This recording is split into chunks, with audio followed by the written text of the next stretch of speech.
আসসালামু আলাইকুম। শুরু করছি প্রথম পর্ব অবাধ্য পিছুটান। লেখিকা সাদিয়া শওকত বাবলি। ভয়েস ওভারে আমি হায়াত। এখানে জায়গা আছে।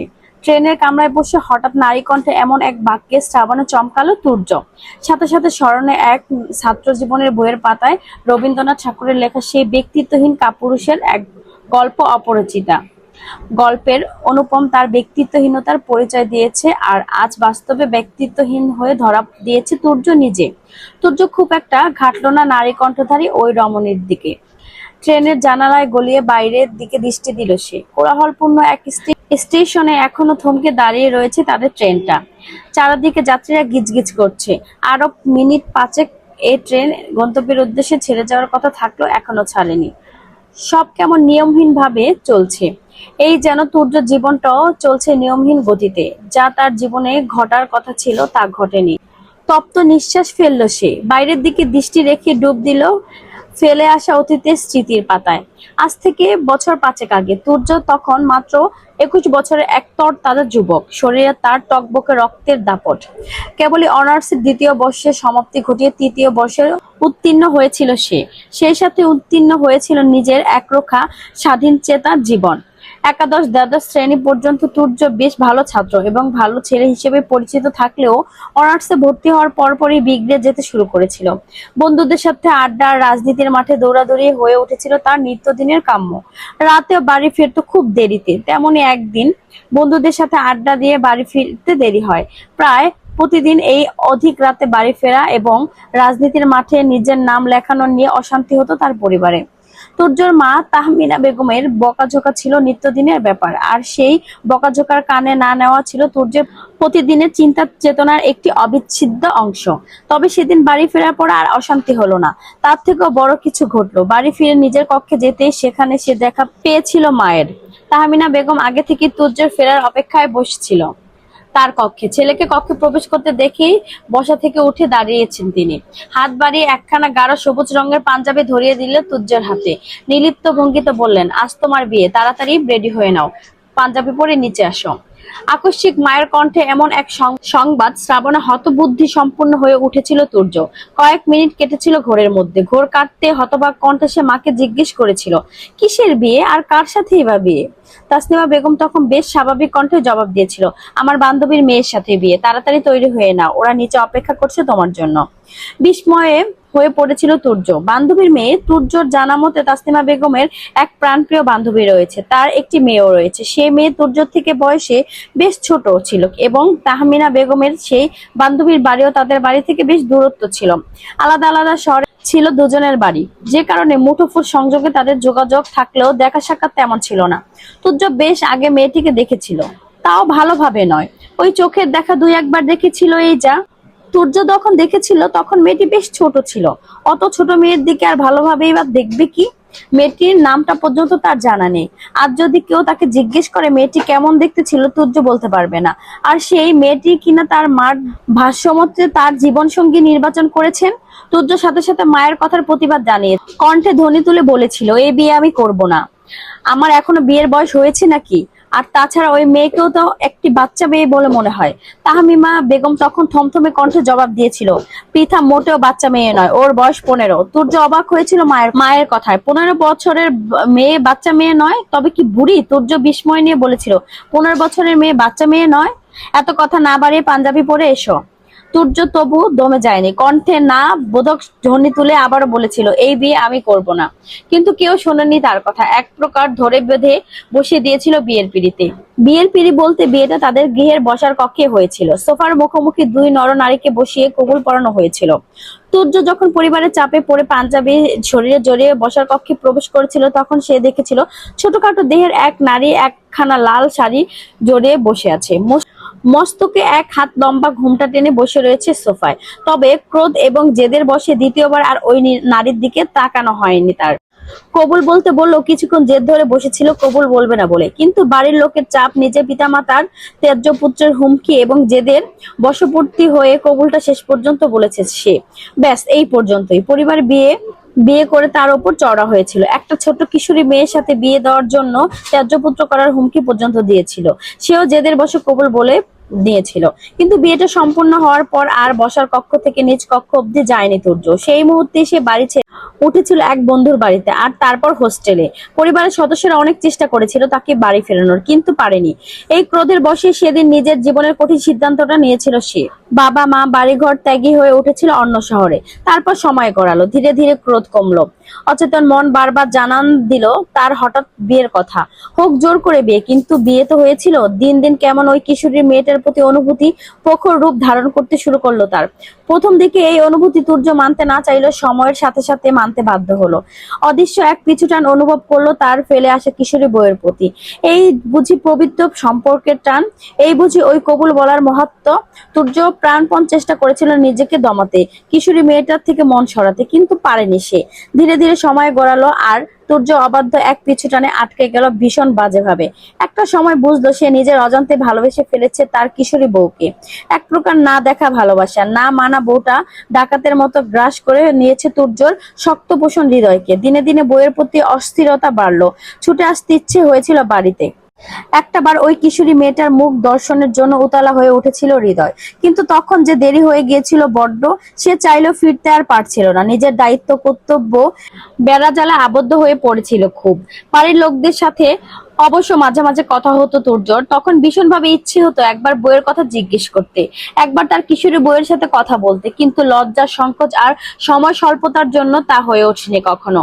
যে মেয়েটিকে বিয়ের আসরে ত্যাগ করেছিল সেই মেয়েটার কথা কাউকে কোন মুখেই বা জিজ্ঞেস করতো সে? তাছাড়া তার বিশ্বাস ছিল বিয়ে যখন হয়েছে তখন আর ওই মেয়েটা তাকে ছেড়ে যেতে পারবে না। তার পরিবার মানুষের মধ্যে মেয়েটার প্রতি যথেষ্ট ভালোবাসা দেখেছে সে। তারাও নিশ্চয়ই মেয়েটাকে চলে যেতে দেবে না এত সহজে। তবে এখন আর দূরে থাকা সম্ভব নয়। ওই মেয়েটিকে ছাড়া যে তুর্য আর চলছে না। এতদিন নিজ কর্মের তাগিদে বাধা হয়ে থাকলেও এখন আর সেই বাধা নেই তেমন। দিন দিন তুর্য হৃদয় অস্থির হয়ে উঠছে বইয়ের জন্য। সারাদিন নিজের কাজের মধ্যে ঠিক থাকলেও রাতের আধারে মেয়েটির প্রতি পিছুটান তাড়া করে বেড়ায় তাকে। তাই তো আজ সে ফিরে যাচ্ছে নিজ স্থানে, নিজ প্রেয়সীর খোঁজে। বুক চিরে দীর্ঘশ্বাস বেরিয়ে এলো তুর্যর। হয়তো অপরিচিতা গল্পের অনুপমের জীবন কাহিনী আর তার জীবন কাহিনী ভিন্ন, তাদের ব্যক্তিত্বহীনতার গল্প ভিন্ন, তবে তারা উভয়ের ব্যক্তিত্বহীন।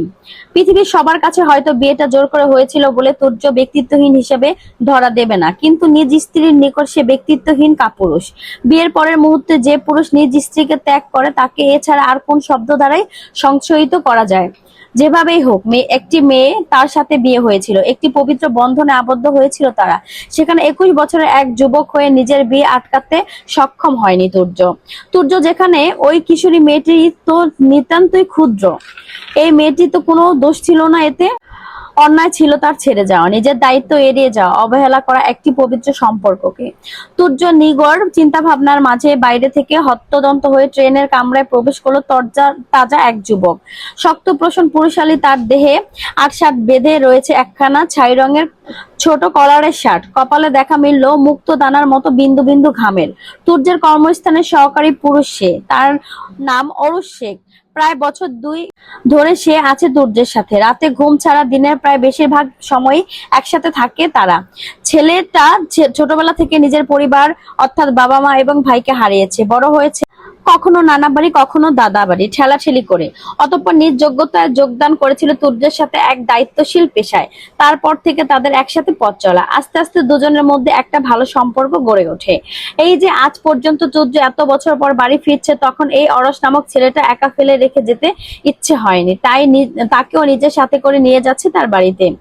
অরস ট্রেনের কামরায় প্রবেশ করতেই দর্শন পেল তুর্যর। জানালার দিকে তাকিয়ে গভীর ভাবনায় মগ্ন সে। একবার তুর্যকে ডাকবে ভেবেও ডাকলো না। বসার আসনের ওপর লাগেজ তুলে রাখার স্থানে হাতিয়ে খুঁজতে শুরু করলো কিছু একটা। হাতাহাতি হঠাৎ একটা লাগেজ ছিটকে পড়ে নিচের দিকে। সাথে সাথে ভেসে এলো এক নারী কণ্ঠের চিৎকার। নারী কণ্ঠধারী চেঁচিয়ে উঠলে বলল, আমার কপাল! এমনিই তো ফাটা কপাল, আরো ফাটিয়ে দিল। আকস্মিক এমন চিৎকার ধ্বনিতে কর্ণকুহুরে পৌঁছে হতভম্ব আরুষ। পেছনে ঘুরতে চোখের সম্মুখে দৃশ্যমান হলো দুটি মেয়ে। তাদের মধ্যে একটি মেয়ে নিজের হাত দিয়ে কপাল চেপে বসে রয়েছে নিচে, আরেকটি মেয়ে পাশে ট্রেনের মেঝেতে গড়াগড়ি খাচ্ছে একটু আগে তার হাত ছুটে পড়ে যাওয়া লাগেজটায়। এখানে ঠিক কি হয়েছে বুঝতে সময় লাগলো না আরুষের। বেচারা ব্যস্ত হয়ে এগিয়ে গেল মেয়েটির দিকে। অপরাধী কণ্ঠে বলল, দুঃখিত, আমি দেখিনি। মেয়েটি নিজের হাত দিয়ে কপাল চেপে রেখে চোখ তুলে তাকালো আরুষের মুখে পানি। গোলগাল চেহারায় দারুণ এক কন্যা সে, উজ্জ্বল শ্যামবর্ণ মুখশ্রীতে ক্রোধের ছাপ স্পষ্ট। আরুষের কথা শুনে মেয়েটি ক্ষেপে গেল আরো। মুহূর্তে অগ্নিরূপ ধারণ করে বলল, কিসের দুঃখিত? দেখে শুনে কাজ করতে পারেন না? দেখছেন আপনার জন্য আমার কত বড় ক্ষতি হয়ে গেল। এমনিই তো ফাটা কপাল আমার, আপনি আবার লাগেজ ফেলে সেখানে আঘাত করে পুরো আস্তা একটা আলু তুলে দিলেন। আরুষ ভড়কে গেল, কপালে আবার আলু তোলে কিভাবে? আলু তো মাটিতে হয়, কপালে কি আলু তোলার স্থান নাকি? মাথা চুলকায় বেচারা, অবুঝের মতো বলল, আলু তুলে দিয়েছি তাও কপালে? নিজের কপাল থেকে হাত ছড়ালো মেয়েটি। লাগেজের আঘাতে কপালের কিছু অংশ ফুলে উঠেছে ইতিমধ্যেই। হাত উঁচিয়ে সেদিকে আঙুল তাক করে বলল, তা নয় তো কি, দেখুন দেখুন কত বড় একটা আলু তুলে দিয়েছেন আমার কপালে। সূর্য কপাল কোচকালো তাদের এই চেঁচামেচিতে। ভাবনা চিন্তার ব্যাঘাত ঘটলো তার। জানালা থেকে ঘাড় ঘুরিয়ে তাকালো সে মেয়েগুলোর দিকে। তবে আয়ুষ নামক পুরুষালী দেহের আড়ালে ঢাকা পড়লো রমণীদের মুখ দর্শনের সৌভাগ্য হলো না। অবশ্য সূর্য তাদের মুখশ্রী দর্শনের কোনো চেষ্টাও করলো না। মনের ভেতরে একরাশ বিরক্ত নিয়ে ঘাড় ঘুরিয়ে আবার তাকালো জানালার দিকে। আর আয়ুষ পূর্ণ দৃষ্টিতে তাকালো আঘাতপ্রাপ্ত মেয়েটির দিকে। এবার সে বুঝলো ওই রমণী আলু বলতে কপাল ফুলে ওঠাকে বুঝিয়েছে। মেয়েটার চোখ দুটো অশ্রুকণায় পরিপূর্ণ। নিশ্চয়ই সে ব্যথা পেয়েছে ভীষণ। অল্প স্বল্প ব্যথায় তো আর ফুলে উঠবে না বা চোখেও পানি আসবে না। অনুতপ্ত হলো আয়ুষ। আমতা আমতা করে বলল, দুঃখিত, আমি ইচ্ছে করে লাগেজটি ফেলিনি, হঠাৎ করে ছুটে পড়ে গিয়েছে। মেয়েটির ক্রোধ কমলো না তবুও। ফুঁসে উঠে আরো কিছু বলতে চেয়েছিল হয়তো, তবে তার পাশে অবস্থানরত অন্য মেয়েটি থামিয়ে দিল তাকে। কণ্ঠ কিছুটা খাদে নামিয়ে বলল, কি কি কি করছিস কি? পৃথা, ভালোভাবে কথা বলো ওনাদের সাথে। ভুলে যাস না আমাদের এখানে ওনাদের সাহায্যের প্রয়োজন। কাছাকাছি থাকায় পৃথা নামটি আয়ুষের কানে গেলেও তুর্যের কানে পৌঁছায়নি। তবে মেয়েটি এবার একটু নরম হলো বোধহয়। চোখ মুখ থেকে ক্রোধের ছাপ সরিয়ে তাকালো সে আয়ুষের দিকে। কিছুটা কোমল কণ্ঠে বলল, আপনার এখানটা তো খালিই আছে, আমাদের একটু বসতে দেবেন? পরে স্টেশনে নেমে যাব আমরা। তুর্য অতক্ষণ চুপচাপ শুনছিল তাদের কথোপকথন। তবে এবার আর চুপ থাকতে পারলো না সে। দৃষ্টি বাইরের দিকে নিবদ্ধ রেখে জবাব দিল, আপনারা অন্যত্র দেখুন, এখানে জায়গা হবে না। ভ্রু কুচকালো পৃথা, কণ্ঠের উৎস খুঁজতে তাকালো জানালার দিকে। দেখা মিলল এক যুবকের। ফর্সা পুরুষালী দেহে গাঢ় নীল রঙের একখানা শার্ট জড়ানো, চুলগুলো বেশ পরিপাটি ভাবে রাখা, তবে মুখটা কালোরাঙা মাস্ক দিয়ে আড়াল করা। পিতার নিকট এই লোকের সাজ পোশাক যতটা পরিপাটি মনে হলো, জবাবটা ঠিক ততটাই বিদঘুটে লাগলো। কপালে ভাঁজ ফেলে সে বলল, কিন্তু এখানে তো জায়গা আছে। কোনো জায়গা নেই। তুর্যের কাট কাট কণ্ঠস্বর। কিছুটা মেজাজ বিগড়ালো পিতার। কণ্ঠে জোর দিয়ে বলল, আমরা দেখছি জায়গা আছে, এই তো আপনার সামনে এবং পাশের বসার স্থানগুলো একদম খালি। বিরক্ত হলো তুর্য, তবে ফিরে তাকালো না সে মেয়েগুলোর দিকে। হৃদয়ের অবস্থা বড়ই নাজুক তার। ছটফটিয়ে মরছে নিজের ফেলে আসা বইয়ের জন্য। বারবার মনে হচ্ছে কখন বাড়িতে যাবে আর কখন তার বইয়ের মুখখানা একবার দর্শন পাবে। এমনিতে ট্রেন ছাড়া নির্ধারিত সময় অতিবাহিত হলেও ট্রেন ছাড়ছে না, তার মধ্যে আবার এই উটকো ঝামেলা। অত্যন্ত গম্ভীর কণ্ঠে সে ডাকলো, আয়ুষ। তুর্যের ডাক কর্ণকুহরে হানা দিতেই সোজা হয়ে দাঁড়িয়ে গেল আয়ুষ। খুব সহজে বুঝে গেল কি করতে হবে তাকে। যদিও মেয়েগুলো এখানে একটু জায়গা দেওয়ার ইচ্ছে ছিল তার হৃদয়ে, তবে সেই ইচ্ছের তুর্যর এই গম্ভীর কণ্ঠস্বর নিচে চাপা পড়ে গিয়েছিল ইতিমধ্যেই। ঝামেলাহীন ভাবে গন্তব্য পৌঁছানোর উদ্দেশ্যে ট্রেনের কামরা এই অংশটা সম্পূর্ণ তুর্যের নিজের নামে ভাড়া হয়ে পড়েছিল। কি হতো মেয়ে দুটো এখানে একটু জায়গা দিলে, কিন্তু তা তুর্য দেবে না। আয়ুষ কাচুমাচু হয়ে তাকালো পৃথার দিকে। আমতা আমতা করে বলল, দুঃখিত, আমরা আপনাদের এখানে কোনো জায়গা দিতে পারবো না, আপনারা অন্যত্র দেখুন, ঠিক জায়গা পেয়ে যাবেন। পৃথা খেপে গেল। এতক্ষণ নিজেদের স্বার্থে চাপা দিয়ে রাখা ক্রোধ উন্মুক্ত হলো এবার। জ্বলন্ত দৃষ্টিতে সে তাকালো তুর্যের দিকে। ঝাঁঝালো কণ্ঠে বলল, শুনেছি বাঙালি জাতি হয় নরম পরোপকারী ধাঁচের, কিন্তু বাংলাদেশের মাটিতে বাঙালির ছদ্মবেশ এই লোকের উদয় ঘটলো কোথা থেকে? এ তো বাঙালি নয়, এ তো সাক্ষাৎ ব্রিটিশ। 1947 সালের দেশভাগের সময় নিশ্চয়ই ইংরেজরা এটাকে নিয়ে যেতে ভুলে গিয়েছিল, তাই বাংলার মাটিতে এর মতো একটা আস্থা ব্রিটিশ পুরুষ আজও রয়ে গিয়েছে। থামলো সে, দম ফেলে আবার বলল, ছোটবেলায় আপনি নিশ্চয়ই পটকা মাছের মতো পেট পেট মোটা গোলগাল ছিলেন, তাই ইংরেজরা আপনাকে নিয়ে যেতে পারেনি, তাই এখানে বাংলাদেশের মাটিতে টুপ করে ফেলে রেখে চলে গেছে। পিতার কথার মধ্যেই পাশে দাঁড়ানো অন্য মেয়েটি তড়িঘড়ি করে মুখ চেপে ধরলো তার। পিতা তবুও দমলো না। মুখ থেকে মেয়েটার হাত সরিয়ে দিতে বলল, আমাকে বলতে দে দিদি, এখানে এত জায়গা থাকতেও উনি আমাদের জায়গা দিতে চাইছেন না কেন? তাছাড়া আমরা তো বলিনি সারাদিন এখানেই থাকবো, বলেছি পরে স্টেশনে নেমে যাব। বাঙালি হয়ে বাঙালির এতটুকু উপকার করতে উনি না বলে কেন? ব্রিটিশ পুরুষ একটা। রিদি নামক মেয়েটা ততক্ষণ আবার শক্ত করে মুখ চেপে ধরলো পিঠার। তুর্য বিস্ময়ে হতবাক হয়ে পড়লো যেন। মন খারাপের একটু ঝিমিয়ে পড়েছিল বেচারা। এর মধ্যে কোথাকার কোন এক মেয়ে এসে তাকে এতগুলো বাজে কথা শুনিয়ে দিল। তুর্য ঘাড় ঘুরে তাকালো মেয়ে দুটির দিকে। নিজের হতবাক তার রেশ কাটিয়ে কিছু বলবে তার আগে রিদি পিঠাকে টেনে নিয়ে গেল ট্রেনের কামরা থেকে। যাওয়ার আগে বলে গেল, দুঃখিত ভাইয়া, আপনারা ওর কথায় কিছু মনে করবেন না, আমরা অন্যত্র যাচ্ছি। তুর্যর হতভাগ্যতা তবু কাটলো না। একটা সাধারণ মেয়ে কিনা এইভাবে তার মান সম্মান ইজ্জত সব ধুলোয় মিশিয়ে গেল। পিতা আর রিদি চলে যেতেই তুর্য তাকালো আরশের দিকে, চোখ বড় বড় করে প্রশ্ন করলো, ওই দজ্জাল মহিলা আমাকে কি বলে গেল আয়ুষ?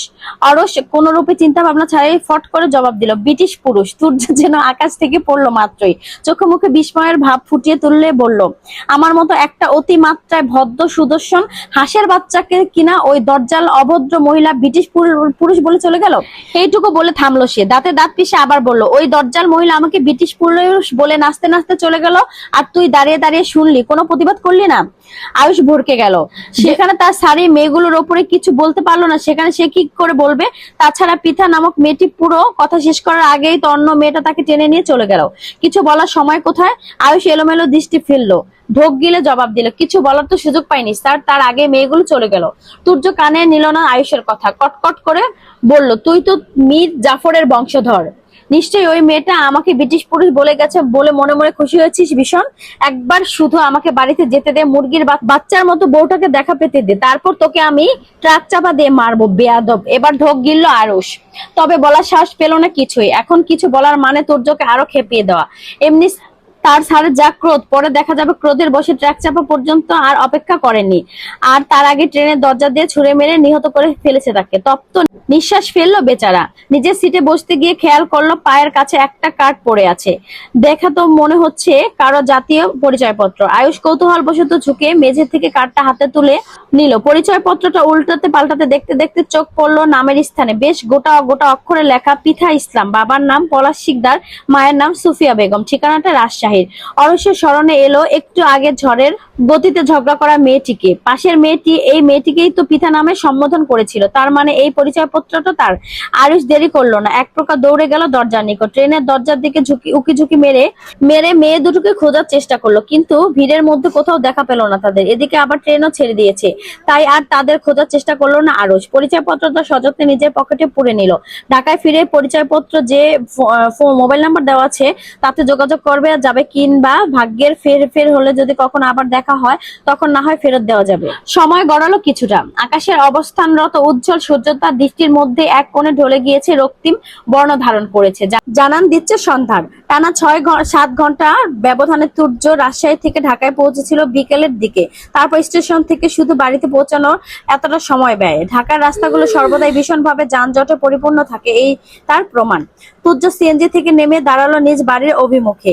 আবেগে প্লাবিত হয় তার হৃদয়। কতদিন পর জন্মস্থানে ফিরল সে। তবে সেই 5 বছর আগে যে বাড়িটি ছেড়ে গিয়েছিল তুর্জয়, আজ সেই বাড়িটি আর নেই। 5 বছর আগের একতলা ভবনের স্থানে আজ জায়গা নিয়েছে সুবিশাল 3 তলা একটি ভবন।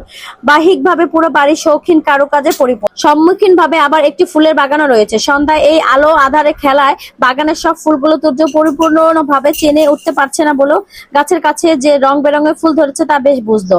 তপ্ত নিঃশ্বাস ফেললো সে। পা বাড়িয়ে আরুষকে সাথে নিয়ে গিয়ে দাঁড়ালো বাড়ির সদর দরজার সম্মুখে। কাঁপা কাঁপা হাতে এত বছর পর বাজালো নিজ বাড়ির কলিং বেলটা।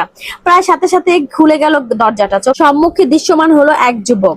বলিষ্ঠ, তার দেহে একখানা কালচে রঙের টি শার্ট জড়িয়েছে আর পরনে 3/4 প্যান্ট। মুখের আদলে অনেকটা তুর্যের সাথে মিল থাকলেও ফর্সাটা একটু কম। যুবকটি তুর্যকে দেখে ঝাঁপিয়ে পড়লো, 2 হাতে তাকে জড়িয়ে ধরে বলল, অবশেষে তুই ফিরছিস ভাইয়া, আমরা কত অপেক্ষা করেছিলাম তোর।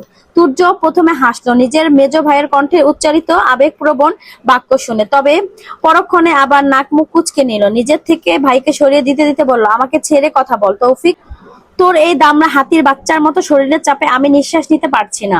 কোন গুদামের চাল পেটে ভরে এমন হাতির বাচ্চার মতো শরীর বানিয়েছিস বেয়াদব। তৌফিক ভরকে গেল তুর্যের কথায়। ভাইকে ছেড়ে সে বিস্ময় নিয়ে তাকালো নিজের দিকে। সে কি এতটাই মোটা যে ভাই এত বছর পর বাড়িতে ফিরে তাকে হাতির বাচ্চার সাথে তুলনা করলো? কিন্তু কলেজের সব মেয়েরা তো তার এই বলিষ্ঠ দেহ দর্শনের কুপকাত। তবে কি মিথ্যা? তৌফিক ভাবনার মধ্যেই তুর্য আবার মুখ তুললো, চোখ ছোট ছোট করে বলল, আমাকে কি আজ বাইরে দাঁড় করিয়ে রাখার পায়তারা করেছিস তৌফিক? তাড়াতাড়ি তোর হাতির বাচ্চার মতো দেহটা নিয়ে দরজার সামনে থেকে সরে দাঁড়া। দাঁড়া, আমি ভিতরে ঢুকবো। আহাম্মক ধ্যান ভাঙলো তৌফিকের, নয়তো নিজের দেহের কাঠামো বিশ্লেষণে সে এতটাই মশগুল হয়ে পড়েছিল যে তুর্যের বাইরে দাঁড়িয়ে আছে সে কথা প্রায় ভুলেই বসেছিল। তৌফিক তড়িঘড়ি করে দরজার সামনে থেকে সরে দাঁড়ালো। তুর্য সেদিকে একবার ক্ষীণ দৃষ্টিতে নিক্ষেপ করে ঢুকলো ভিতরে। প্রায় সাথে সাথে তার উপর হামলে পড়লো বাড়ির সকলে। তাহমিনা বেগম, কুলসুম বেগম এবং সাথী বেগম তিন যা ও রান্না বাড়া ফেলে ছুটে এলেন ছেলের নিকটে। এত বছর পর ছেলেকে কাছে পেয়ে নিজেদের ধরে রাখতে পারছেন না তাহমিনা বেগম। আবেগপ্রবল হয়ে জড়িয়ে ধরছে তুর্যকে। কান্না বিজড়িত কণ্ঠে বলছে, কত বছর পর দেখছি তোমাকে। মাকে ছেড়ে এতগুলো দিন কিভাবে দূরে থাকলে তুমি? তুর্য মাকে আগলে নিল নিজের সাথে। যতই তাদের মা ছেলের মধ্যে সম্পর্কটা কা কুমড়োর হোক না কেন, ভালোবাসাও রয়েছে ভীষণ। মা ছেলের এমন আবেগ ঘন মুহূর্তে বাধা হয়ে দাঁড়িয়েছে তুর্যের বাবা মোজাম্মেল চৌধুরী। তাহমিনা বেগমকে উদ্দেশ্য করে তিনি বললেন, আহা তাহমিনা, কান্নাকাটি বন্ধ করো। ছেলেটা কত দূর থেকে ফিরেছে, আগে ওকে বসতে দাও। স্বামীর কথা টনক নড়লো তাহমিনা বেগমের। ছেলেটা কতটা পথ জার্নি করে এসেছে, আর তিনি কিনা ক্লান্ত ছেলেকে দাঁড় করিয়ে রেখেছে। মরা কান্না ধরে দিয়েছে। দ্রুত ছেলের নিকট থেকে সরে এলেন তাহমিনা বেগম, বসতে দিলেন বসার কক্ষের সোফায়। তবে একে একে তুর্যর দুই চাচা, দুই চাচি, চাচাতো বোন ইয়া আর ছোট ভাই তারেক এসে কুশলাদি বিনিময় করলেন এবং পরিচিত হলো ওরসের সাথে। তবে এই এত জনমানবের মধ্যে একটা অতি আকাঙ্ক্ষিত মুখ ও অনুপস্থিত। তুর্যের বউ কোথায়? যারা জন্য এত অস্থিরতা, এত বছর পরও যার পিছু টান এমন ভাবে ফিরে এলো, সে কোথায়? সে কি উপস্থিত নেই এখানে? বাড়ির ভেতরে লুকিয়ে আছে? তুর্য ঘাড় ঘুরিয়ে আবারও সকলের দিকে তাকালো একবার। না, সব মুখই কেমন পরিচিত। তাদের ভিড়ে সেই অপরিচিত তীক্ষ্ণ আকাঙ্ক্ষিত মুখটা দেখা যাচ্ছে না। তুর্যর মুখশ্রী থমথমে হলো। এতদিন পর বাড়িতে ফিরেছে, না ফিরতেই নিজের বইয়ের কথা সরাসরি জিজ্ঞেস করতে কেমন ইতস্তত লাগছে। তাই ইনিয়ে বিনিয়ে সে প্রশ্ন করলো, বাড়ির আর কেউ অনুপস্থিত রয়েছে এখানে? তুর্যের কথায় প্রথমে সবাই একটু অবাক হলে পরে আর পাত্তা দিল না।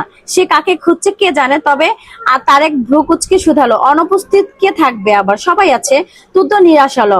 সবাই কি তার বিয়ের কথা ভুলে গিয়ে বসেছে নাকি? কেউ তার বইয়ের কথা বলছে না কেন? না, এবার আর লজ্জাশরম ভুলে সরাসরি বইয়ের কথা জিজ্ঞেস করতে হবে, নয়তো কাজ হবে না। একটু কেশে গলা পরিষ্কার করে নিল তুর্য। কণ্ঠ স্বাভাবিক রেখে প্রশ্ন করলো, আমার বউ কোথায়? বউ? এত বছর পর বাড়িতে ফিরতে না ফিরতে ছেলেটা কোন বউয়ের খোঁজ নিচ্ছে? তুর্যের এহেন প্রশ্নে চমকালো চৌধুরী বাড়ির সবাই। কেউ কোনো প্রশ্নের উত্তর দেবে তার আগে তাহমিনা বেগম ভুরু কুচকে শুধালো, কোন বউ? কিসের বউ? অবাক না হয়ে পারল না তুর্য। তার মায়ের এই প্রশ্ন, এটা কেমন প্রশ্ন? তার বউ তো একটাই, এখানে আবার কোন বউ মানে কি? তুর্যর কপালে ভাঁজ ফেলে জবাব দিল, কিসের বউ মানে? মা, আমার প্রখর দৃষ্টিশক্তিতে আজও সেই দিনটি উজ্জ্বল হয়ে রয়েছে যেদিন এই বসার কক্ষে আমার সাথে ছোটখাটো মুরগির বাচ্চার মতো একটা মেয়ের বিয়ে দিয়েছিলে তোমরা। সে আমার বউ। বউ কোথায় আমার? এতগুলো দিন পর বাড়িতে পা রাখার পর মুহূর্তে তুর্যের এহেন কথায় বাকরুদ্ধ হলেন পরিবারের সকলে। যে বউকে মানে না বা মানবে না বলে আজ থেকে 5 বছর আগে বাড়ি ছেড়েছিল তুর্য, পরিবারের সাথে পর্যন্ত যোগাযোগ বন্ধ করে দিয়েছিল কিছু সময়ের জন্য, আজ এত বছর পর বাড়িতে ফিরে সেই বউয়ের খোঁজ করছে। তারা কি কানে ভুল শুনছে নাকি এটাই সত্যি? বিস্ময় কি জবাব দেবে ভেবে পাচ্ছে না কেউই। তবে চুপ রইলেন না তাহমিনা বেগম। ছেলের এমন বউ খোঁজার তোড়জোড় দেখে তিনি অবাকের তুলনায় বিরক্ত হলেন অধিক। এই বউকে মানবে না বলেই তো ছেলেটা বাড়ি ছেড়েছিল সেই দিন। বিয়ের আসরে ফুলের মতো মেয়েটাকে ত্যাগ করেছিল। এই ঘটনার পর মেয়েটা সমাজের নিকট কতটা হেয় হতে হয়েছিল তা কি জানে তুর্য? তাদের তো সমাজ বলে সম্মানের হানি ঘটেছিল অনেক, তবুও জোর জবস্ত করে ছেলের বিয়ে দেওয়ার বিষয়টা অন্যায় ভেবে তুর্যকে কোনো দোষারোপ করতে পারেনি তারা। আর আজ সেই ছেলে কিনা এত বছর পর বাড়িতে ফিরেই ঢং করে আবার বউকে খুঁজছে। তাহমিনা বেগম কপাল কোচকালেন, কণ্ঠে কিছুটা বিরক্তি নিয়ে বললেন, সে বিয়ে তুমি মানোনি, বিয়ের আসরে ত্যাগ করেছিলে বউকে, তারপর বাড়ি ছেড়েছিলে। তাহলে আজ হঠাৎ এত বছর পর বাড়িতে ফিরে বউকে খুঁজছো কেন? তুর্য কিছুটা নরম হলো মায়ের কথায়, শান্ত কণ্ঠে জবাব দিল, তখন মানিনি কিন্তু এখন মানছি, আমার ভুল বুঝতে পেরেছি, এসেছি আমি। কোথায় আমার বউ? ডাকো ওকে। এখানে তোমার কোনো বউ নেই, আর হয়তো আসবেও না। মানে? ফোঁস করে একটা নিঃশ্বাস ছাড়লেন তাহমিনা বেগম। ধীর কণ্ঠে বললেন, জীবন চলার পথে আমরা অনেক সময় অনেক ভুল করে ফেলি, পরে আমরা সে ভুল বুঝতে পারলেও দেরি হয়ে যায় অনেকটা। তেমনি তোমারও ফিরতে ফিরতে দেরি হয়ে গিয়েছে। 5টা বছর খুব কম সময় নয়। ওরা এখন আর তোমার সাথে তাদের মেয়ের বিয়ে দিতে ইচ্ছুক নয়। তালাকের জন্য তৎপর করে উঠেছে তোমার শ্বশুরবাড়ির লোকজন। সেদিন কল করেছিলাম, তুমিও যেহেতু বিয়েটি মানোনি, তাই ওদের সিদ্ধান্তে আমি হাক করে দিয়েছি। এখন আর বউ ফিরে পাওয়া যাবে না। তালাকের জন্য প্রস্তুত হও। তালাক 3 অক্ষরের একটা ছোট শব্দ হলেও এর ভার অনেক। আর ভালোবাসার মানুষের ক্ষেত্রে তা তো আরো ভারী। যে বউয়ের জন্য এত অপেক্ষা, এত অস্থিরতা, এত দিন পর ফিরে আসা, সে বউকে কিনা তালাক দিতে হবে তার? অসম্ভব। চল শক্ত হয়ে এলো তার কণ্ঠে, ক্রোধ এঁটে বলল, কিসের তালাক? আমি আমার বউকে কখনোই তালাক দিব না। তাহমিনা বেগম দাঁতে দাঁত চাপলেন, কটমট করে বললেন, তালাক দেবে না মানে কি? ওই মেয়েটা একটা সুন্দর জীবন অতিবাহিত করার অধিকার রয়েছে। এমনিতেই তুমি তার জীবনে 5টা বছর নষ্ট করেছো, আর কি করতে চাও তুমি? সূর্য চোখ মুখে লজ্জা ভাব ফুটিয়ে তুললো মুহূর্তে, লাজুক ভঙ্গিতে বলল, এবার বউকে চাই, বউয়ের সাথে একসাথে থাকতে চাই, সুন্দরভাবে সংসার করতে চাই। বছরের পর বছর ঘর আলো করে ছোট ছোট টিয়া পাখির ছানার মতো নতুন সদস্যদের আগমন করতে চাই। ছেলের মুখভঙ্গি দর্শনে হতবাক হলেন তাহমিনা বেগম। তবে মুহূর্তে সেই হতভাগতার রেশ কাটিয়ে উঠলেন তিনি। দাঁতে দাঁত চেপে বলল, তার হবে না, আমি হতে দেব না। মেয়েটা অনেক অপেক্ষা করেছে তোমার জন্য। আর কত? সূর্য কপাল টান টান করলো, শক্ত কণ্ঠে জবাব দিল, প্রয়োজনে সারা জীবন অপেক্ষা করবে। স্বামী হয়ে আমি ওর, বিয়ে হয়েছে আমার ওর সাথে, মৃত্যুর পরেও ওকে আমার জন্য অপেক্ষা করতে হবে। স্বামী? কোন অধিকারে তুমি নিজেকে পৃথার স্বামী হিসেবে দাবি করছো? এতগুলো দিন কখনো স্বামীর কোনো দায়িত্ব পালন করেছো তুমি? করিনি। তবে সে দায়িত্ব পালন করার জন্য এত বছর পর ফিরে এসেছি। যাই হোক, এখন বলো তো আমার বউ কোথায়? কোনো বউ নেই তোমার। মনে করবে তোমার কখনো বিয়ে হয়নি। তাহমিনা বেগমের রক্ষ কণ্ঠস্বর। বিস্ময়ের চল ঝুলে গেল তুর্যর। একজন বিবাহিত পুরুষের কিনা তার মা বলছে কোনো বিয়ে হয়নি, মাথা খারাপ হয়ে গিয়েছে নাকি? তুর্যের মুখশ্রী আবার থমথমে আকার ধারণ করলো, গম্ভীর কণ্ঠে বলল, একদম ঘসিটি বেগমের মতো বলে কথা বলবে না মা। আমি জানি তুমি ঘসিটি বেগমের বংশধর, তাই বলে যেখানে সেখানে সেই ঘসিটি বেগমের চরিত্রটা ফুটিয়ে তোলার কিন্তু কোনো মানেই হয় না। তুর্য! তাহমিনা বেগম ধমকে উঠলো ছেলেকে। তুর্য ততটা পাত্তা দিল না সেদিকে, বরং ভাবলেশীন ভাবে বলল, আজ থেকে প্রায় 5 বছর আগে বিয়ে হয়েছে আমার, এবং সেই অনুপাতে জলজান্ত সুশ্রীর একটা বউ আছে। এতদিন যদি ঠিকভাবে সংসার করতাম, তাহলে আমার ঘর আলো করে 2-4টা সাওপনাও ঘুরে বেড়াতো। আর তুমি কিনা বলছো আমার বিয়ে হয়নি। এই কেমন অবিচার মা? তুর্যের কণ্ঠে এহেন লাগামহীন বাক্যগুলো শ্রাবণে চমকালেন উপস্থিত সকলে। ছেলেটা ছোটবেলা থেকে নির্লজ্জ, লাগামহীন, জেদি ধাঁচের ছিল। বিয়ের আসর থেকে তো জেদ দেখিয়ে চলে গিয়েছিল, তবে এতগুলো দিন বাড়ির বাইরে কাটিয়ে যেন আরো নির্লজ্জ হয়ে উঠেছে। তাহমিনা বেগম দাঁতে দাঁত পিষলেন, কটমট করে বললেন, মুখ সামলে কথা বলো বেয়াদব ছেলে। আমি তোমার মা হই? মা? তাহলে আমি কখন বললাম তুমি আমার খালা হও? তুমি আমার মা এবং একমাত্র মা। হতাশার নিঃশ্বাস ফেললেন তাহমিনা বেগম। এই অভদ্র বেয়াদব ছেলের সাথে এত কথা বলে লাভ কি কোনো? তার থেকে আসল কথায় আসা যাক। একটু সময় নিলে তাহমিনা বেগম শান্ত কণ্ঠে বলল, আমরা পিতার সাথে তোমার বিয়ে দিয়েছিলাম তোমাকে বসে রাখার কথা ভেবে, তুমি বকে যাওয়ার হাত থেকে বাঁচবে এবং ওদের পরিবারের সাথে আমাদের পরিবারের সম্পর্কটা মজবুত করার উদ্দেশ্যে।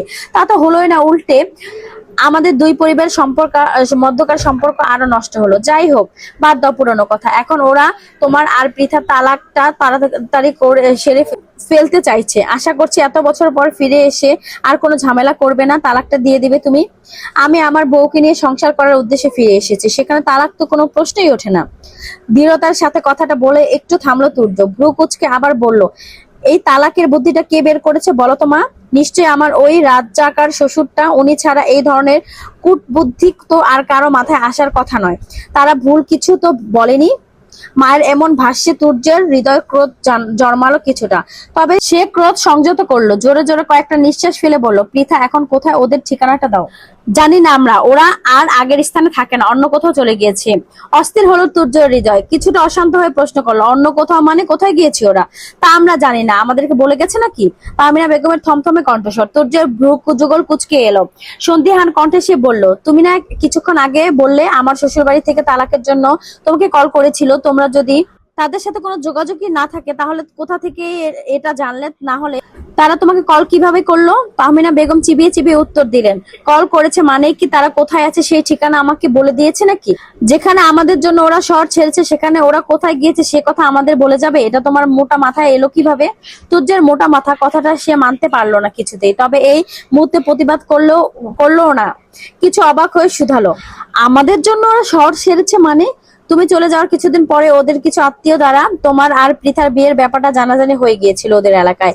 তারপর এক একজন এক এক কথা বানিয়ে পৃথার নাম, কারো কারো মতে পৃথা তোমাকে ফাঁসিয়ে বিয়ে করেছিল তাই বিয়েতে এত লুকোচুরি ছিল, কারো কারো মতে পৃথা আর তোমার মধ্যে খারাপ কোনো সম্পর্ক ছিল তাই আমরা দুই পরিবার মিলে লুকিয়ে চুকিয়ে তোমাদের বিয়ে দিয়েছিলাম। পরে তুমি পিতার সাথে সংসার করতে না পেরে ওকে ফেলে গেছো। মানুষ একটা মেয়ের সম্পর্কে বদনাম রটানোর সুযোগ পেলে কি কি করতে পারে তা বলতে পারো? তোমার অজানা নয়। এক একজনের এক এক মন গড়া কথায় দুর্বিক্ষ হয়ে উঠেছিল মেয়েটার জীবন। ওদের পরিবারকেও কম কথা শুনতে হয়নি এ নিয়ে। পরে পিতার ভালো কথা আঁকা এবং নিজেদের আত্মসম্মান বজায় রাখতে পলাশ ভাই ওই শহর ছেড়ে অন্যত্র চলে গিয়ে যাওয়ার সিদ্ধান্ত নেন। ওরা যেদিন শহর ছেড়েছিল সেদিন ওর মা আমাকে কল করেছিল, অঝরে কেঁদেছিল, তবে শহর ছেড়ে কোথায় চলে গিয়েছে তা বলেনি। আমিও লজ্জা সংকোচ এই ব্যাপারে আর কিছু জিজ্ঞেস করতে পারিনি। তারপর আর এত বছর ওদের সাথে আমাদের কোনো যোগাযোগ ছিল না। এইটুকু কথা থামতেই তাহমিনা বেগম মলিন কণ্ঠে বললেন, দোষটা আমারই ছিল। আমি জোর করে তোমাকে পিতার সাথে বিয়ে দিয়েছিলাম, আমার জন্য ফুলের মতো মেয়েটার জীবনটা নষ্ট হয়ে গেল। মা ছেলের এতক্ষণের বাক বিতণ্ডতার মধ্যে এক পর্যায়ে এসে ফোড়ন কাটলেন মোজাম্মেল চৌধুরী। ছেলের দিকে তাকিয়ে তিনি বললেন, তবে কিছু কাছের মানুষদের থেকে শুনেছি ওরা নাকি এখন রাজশাহীতে থাকে। তাহমিনা বেগম ক্ষীণ দৃষ্টিতে তাকালেন স্বামীর দিকে। লোকটা চুপসে গেলেন কিঞ্চিত, কপালে ভাঁজ পড়লো তুর্য। থমথমে কণ্ঠে বলল, আমি তো রাজশাহী থেকে ফিরলাম। এরপর থামলো সে, মায়ের দিকে দৃষ্টি দিয়ে বলল, কয়েকদিন আগে কোনো নাম্বার থেকে ওরা কল করেছিল, তোমাকে নাম্বারটা দাও তো। কেন, ওদের নাম্বার নিয়ে তুমি কি করবে?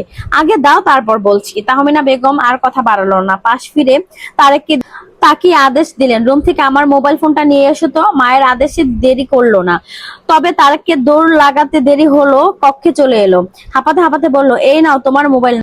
তাহমিনা বেগম হাত বাড়িয়ে মোবাইলটা হাতে নিলেন। একটু সময় নিয়ে পিতাদের নাম্বার বের করে বাড়িয়ে দিল তুর্যের দিকে। অতঃপর বললেন, এই নাম্বার থেকে কল করেছিল। মোবাইলটা এক প্রকার ছো মেরে নিজের দিকে নিল তুর্য। দ্রুত তার সাথে কল লাগালো ওই নাম্বারে, কিন্তু তাকে হত হতে হলো, কলটা কেউ ধরলো না। তারপর 4-5 বার কল করলো সে, প্রতিবারে একই অবস্থা। অবশ্য কল ধরতেও তাদের ঠিকানা বলবে কিনা সে বিষয়ে নিগৃঢ় সন্দেহ রয়েছে। দাঁতে দাঁত পিষল তুর্য, কটমট করে বলল, কলটাও ধরছে না, এ নিশ্চয় আমাকে ভোগান্তিতে ফেলতে আমার রাজাকার শ্বশুরের কাজ। থামলো সে, তারপর গম্ভীর কণ্ঠে ডেকে উঠল, আয়ুষ। জি স্যার। তুর্য হাতের মোবাইলটা বাড়িয়ে দিল আরুষের দিকে, আদেশের সুরে বলল, এই নাম্বার কোথায়, অনুসন্ধান চালা। আয়ুষ শুনলো তুর্যের কথা, তার স্মরণে এলো সকালে ট্রেনে তাদের নিকট সাহায্য চাইতে আসা মেয়ের দুটোর কথা। তাদের মধ্যে ওই ঝগড়াটে মেয়েটার নামও তো পিথা ছিল, আর তুর্যের বউয়ের নামও পিথা, আর মেয়েটার সাথে তাদের দেখাও রাজশাহীতে হয়েছিল। যদিও এ কথা তার আগে স্মরণে এসেছিল, কিন্তু শুধু তুর্যের ভয়ে বলতে পারেনি এতক্ষণ।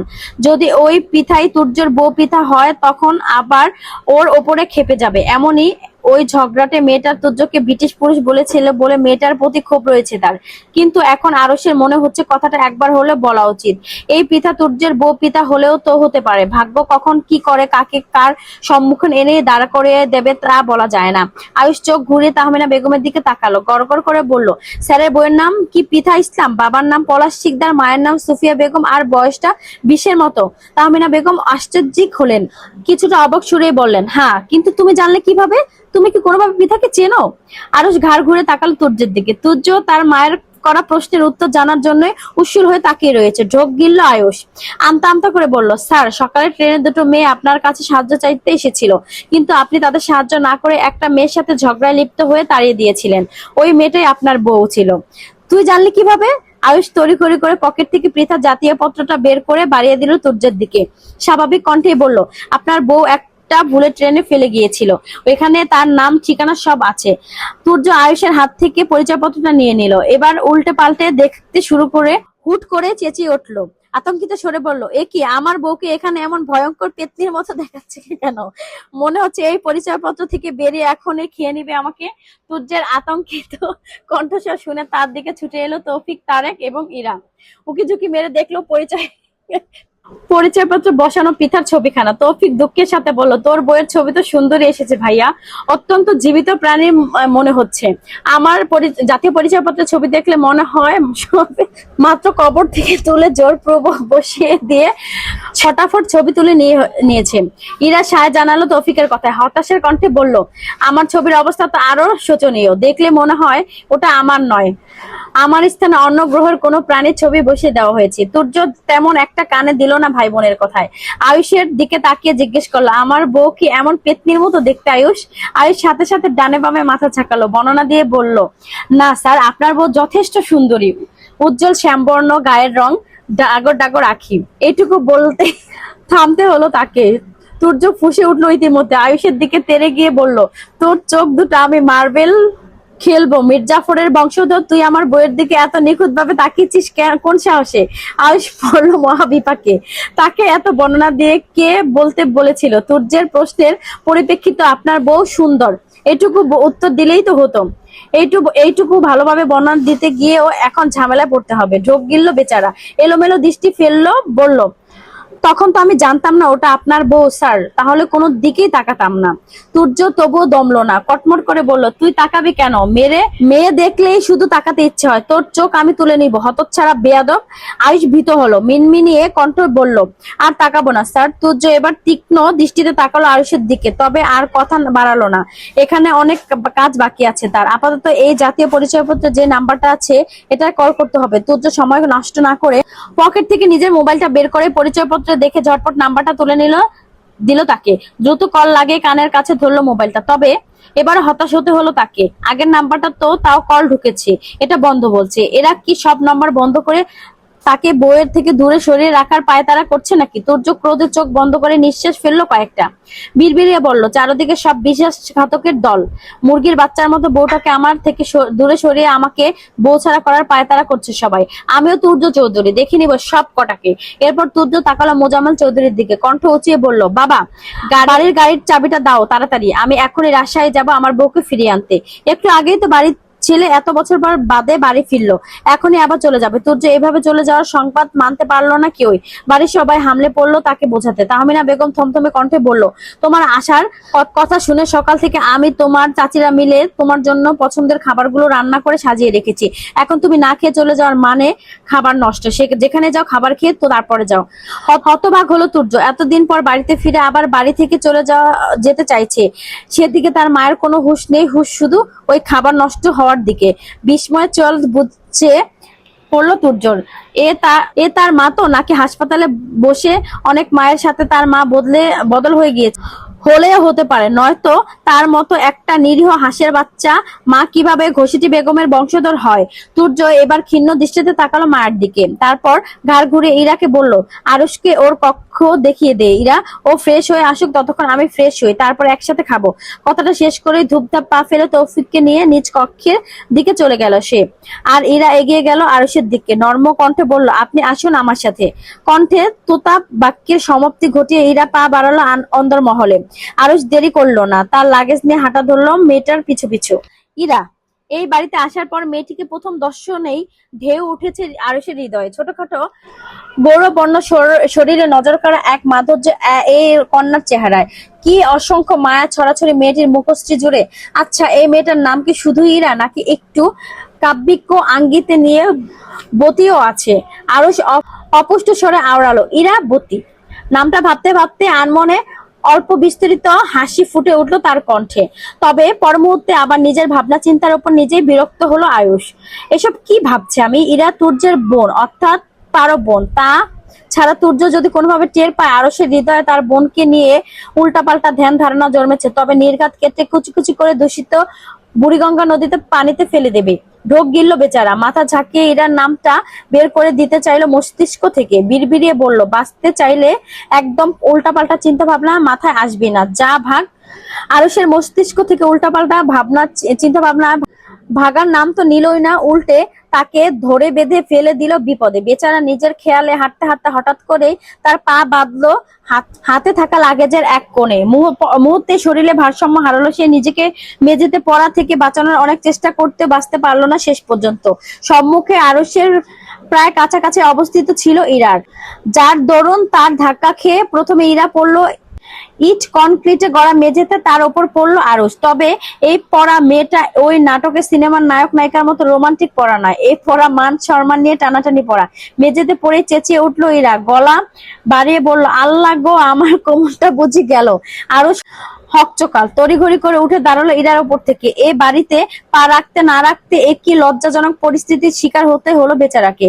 এত বড় একটা দামড়া ছেলে হয়ে কিনা আছাড় খেয়েছে, তাও আবার সাথে এক নারীকে নিয়ে। লজ্জায় আর অস্বস্তি বোধ নুয়ে পড়লো আরশ। আমতা আমতা করে বলল, দুঃখিত, আমি বুঝতে পারিনি। ইরা কটমট করে তাকালো আরশের দিকে। সেও জানে আরশ তাকে ইচ্ছে করে ফেলেনি, কিন্তু ব্যথা তো পেয়েছে। ইরা কোমর চেপে ধরে উঠে দাঁড়ালো, থমথমে কণ্ঠে বলল, বুঝতে না পেরে বেশ করেছেন। এখন আমার থেকে 2 হাত দূরত্ব নিয়ে আপনি পিছু পিছু আসুন, আপনার কক্ষটা দেখিয়ে দিচ্ছি, একটু নিস্তার পাই। আরশ লজ্জিত হলো কিছুটা, তবে প্রশ্নোত্তর বলল না কিছুই। হাজার হলেও দোষটা তারই। সে বেখেয়ালি হয়ে না চললে এমন লজ্জাজনক পরিস্থিতির সম্মুখীন হতে হতো না আজ। তাই আর কথা না বাড়িয়ে চুপচাপ ইরাকে থেকে কিছুটা দূরত্ব নিয়ে হাঁটা ধরলো মেয়েটির পিছু পিছু। আজকে এখানেই শেষ করছি। দ্বিতীয় পর্ব কারা কারা চান অবশ্যই কমেন্ট করে জানাবেন।